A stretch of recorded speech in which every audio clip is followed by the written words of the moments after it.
কাল বানিয়েছিলাম মেথি শাকের পরোটা।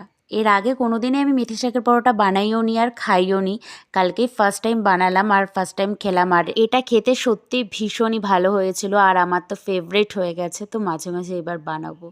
যাই হোক, সবার প্রথমে একটু আদা রসুন কাঁচা লঙ্কার পেস্ট নিয়েছিলাম, ১ কাপ আটা আর ৩ কাপ ময়দা নিয়েছিলাম। ভালো করে ধুয়ে কুচিয়ে রাখা মেথির শাকগুলো নিয়েছিলাম, পরিমাণ মতো লবণ, হলুদ আর আমার একটা ওই জিরে ধনে সব কিছু দিয়ে বানানো একটা মশলা, বাড়িতে বানানো ওই মশলাটা দিয়েছিলাম।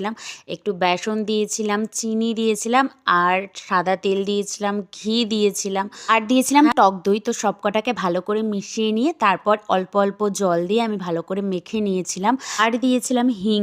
আর আমি তখন না কাস্তুরি মেথি দিতে ভুলে গেছিলাম, পরে আমি কাস্তুরি মেথিটা অ্যাড করেছি। ভালো করে মেখে নিয়ে আমি এখানে লেচি করে নিয়েছিলাম। দেন ওগুলোকে বেলে আমি ঘি আর সাদা তেল মিশিয়ে নিয়ে আমি এই পরোটাগুলোকে ভেজে নিয়েছিলাম। আর এটা খেতে সত্যি ভীষণই ভালো লাগছিল। এটা তো শুধু শুধু খেতেই ভীষণই ভালো লাগছিল, তবে আমরা সিমুই দিয়ে খেয়েছিলাম, সিমুই দিয়েও খুব ভালো লাগছিল।